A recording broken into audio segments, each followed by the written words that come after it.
2025-ci il Azərbaycan Rəssamlıq Akademiyası üçün əlamətdar bir tarixdir.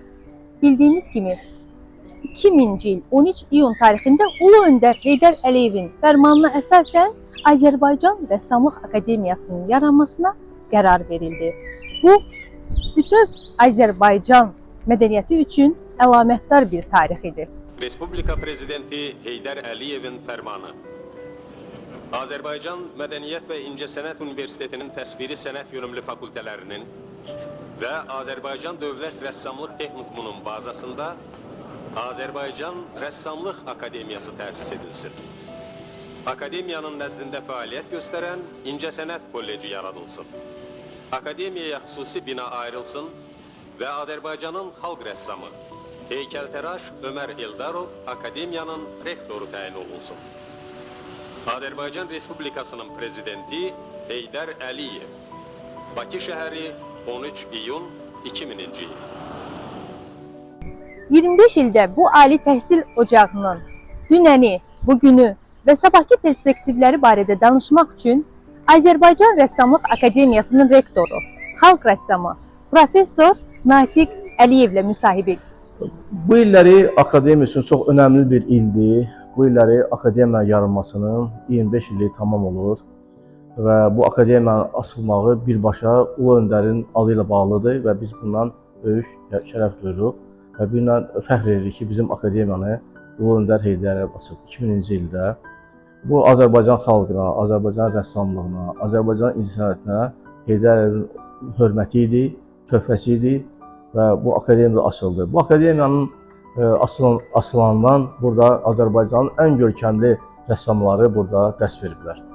Bunların adlarını çəksəm çox böyük bir siyahı əmələ gələcək və bunların hamısına qarşısında biz baş əyirik, çünki onların töhfəsi böyük olub. İndi isə akademiyada onların tələbələri bu işi davam etdirirlər. Akademiyada 12 kafedra var, ondan deməli onu buraxılış kafedrasıdır. İncəsənətin demək olar ki, bütün növləri, təsvir incəsənətin bütün növləri akademiyada tədris olunur. Hal-hazırda akademiyada 1200-dən çox tələbə var. Bunlar cürbəcür müsabiqələrdə iştirak edirlər, qalib gəlirlər və akademiyaya şərəf gətirirlər. 25 ildə akademiyanın qurduğu beynəlxalq əlaqələr və əldə etdiyi nailiyyətlər nələrdən ibarətdir? Bu barədə bir qədər danışın. Akademiyanın nailiyyətləri onların qutaran məzunların nailiyyətləridir və akademiyada dərs verən müəllimlərin nailiyyətləridir. Bizim akademiyada dərs verən müəllimlər, daha doğrusu rəssamlar, dünya şöhrətli rəssamlardır. Yəni bunların hazırladığı abidələr dünyanın bir çox dövlətlərində var. Akademiyanın müəllimlərinin fərdi sərgiləri dünyanın bir çox ölkələrində açılır.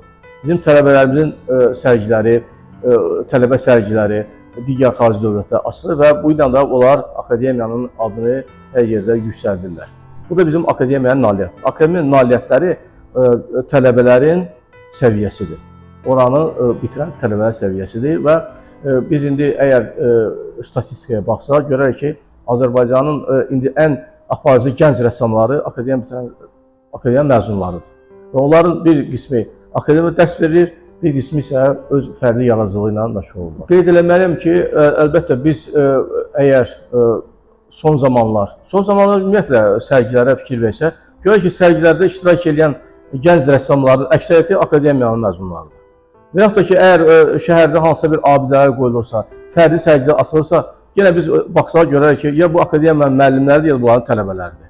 Yəni bunların əksəriyyəti ictimai həyatda çox uğurla öz fəaliyyətini davam etdirirlər. İstəyir tələbələr olsun, istəyir müəllimlər olsun. Əlbəttə bizə qürur gətirir ki, bizim müəllimlərimiz təkcə müəllimlik fəaliyyətini deyil, rəssamlıq fəaliyyətini davam etdirə bilirlər. Bu əlbəttə çətin də olsa, amma bu işlə məşğul olurlar. Həm onların, məsələn mən deyərdim ki, bəlkə bunların o zamanları çatmır, amma görürəm ki, bunların həm zamanları çatır, tələbələri məşğul olsunlar, həm də öz fərdi yaradıcılıqları məşğul olsunlar. Və nailiyyətlər də buna sübutdur. Biz çalışırıq ki, elmi texniki nailiyyətləri də incəsənətə gətirə bilək, onun yeni materiallardan, yeni texnologiyalardan istifadə edək, biz ondan geri qala bilmərik. Baxmayaraq ki, biz akademiyayıq, akademiyanın əsas tədrisi, yəni baza tədrisidir, akademik bazadır. Çünki nə qədər nailiyyətlər də olsa, nə qədər texnologiya inkişaf eləsə də, mütləq akademik bazaya bu rəssamlar yiyələnməlidirlər.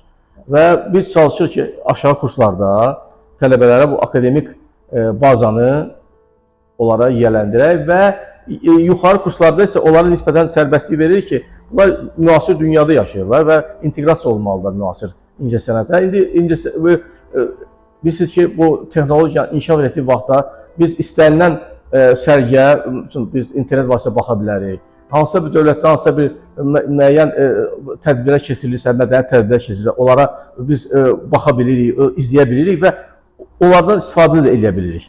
Yəni ki, biz çalışırıq ki, müasir incəsənətlə ayaqlaşaq. Bizim akademiyanın yanında, yaxınlığında Heydər mərkəzi yerləşir və bizim onlarla çox sıx əlaqələrimiz var. Yeni sərgilər olanda həmişə bizi o sərgilərə dəvət edirlər və çox gözəl ki, həmin o Heydər mərkəzi müasir rəssamları ora dəvət edir və bizə artıq xaricə getmək lazımdır və o sərgiyə getmək kifayət edir ki, bizim tələbələrimiz həmin rəssamların əsərlərini canlı görsünlər, həmin rəssamlarla hətta tanış da ola bilirlər. Və yaxud da ki, hərdən olur ki, biz onların zamanı olanda akademiyaya dəvət edirik həmin rəssamları. 25 illiklə bağlı olan tədbirlər planı barədə bir məlumat versəz? Deməli, biz, əlbəttə, bu bizim çox məsuliyyətli bir işdir. 25 illiyi tədbiri təşkil etmək. Birincisi ki, mən bayaq qeyd elədim ki, bizim rəssamlarımız, rəssam deyəndə bizdə tələbələrimiz də rəssamlardır. Çoxlu sərgilərdə iştirak edirlər. İndi isə biz həmin sərgini özümüz təşkil edirik. Əlbəttə, çox bu məsuliyyətlidir.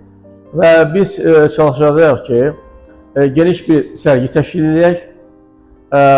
Bundan əlavə 25 illik ərzində bir rəssamlarımızın kataloqunu buraxaq, döş nişanı buraxaq, indi onun üzərində işlər gedir və bir qısa metrajlı olsa da film hazırlayaq 25 illə əlaqədar olaraq və çünki bu tədbirlər hamısı bir yerdə olanda çox vaxt aparacaq. Biz onu çalışacağıq ki, hissələr belə ki, eyni zamanda həm çıxışlar olsun, həm o filmi, qısa metrajlı filmi göstərə bilək, təbii ki, sərgi olacaq və bu sərgidə deməli, biz çalışacağıq ilk növbədə müəllimlərin əsərlərini nümayiş elətdirək ki, çünki müəllimlərin işlərini gördükdən sonra tələbələrin və abituriyentlərin həvəsi olacaq ki, həmin bu ali məktəbə daxil olsunlar və bilsinlər ki, orada kimlər dərs verir və biz onların nailiyyətlərini mütləq göstərməliyik. Burada qeyd eləməliyim ki, akademiyanın deməli 2000-ci ildə Ulu Öndər tərəfindən yaradılanda onun ilk rektorunun adını mən çəkməsəm olmaz. O Ömər Eldarov, Azərbaycanın ən görkəmli heykəllaşlarından biri. Uzun illər akademiya rektoru olmuş Ömər müəllim olub. Onun adını biz qeyd eləməliyik. Artıq son zamanlar bir neçə ildir ki, akademiyaya mən başçılıq edirəm. Bunu deməli dövlət rəhbərinin mənə təyin edib. Mən öz minnətdarlığımı bildirirəm ki, belə bir məsuliyyətli işə cənab prezident mənə bu işə deməli mənə həvalə edib, etibar edib. Mən də öz adımdan kollektivimizi, professor müəllim heyətini, tələbələrimizi bu 25 illik münasibəti təbrik edirəm. Onlara can sağlığı arzulayıram, onlara uğurlar arzulayıram və ümid edirəm və əminəm ki, inşallah bizə getdikcə bizim tələbələrimizin də səviyyəsi, təcrid səviyyəsi arta-arta gedəcək.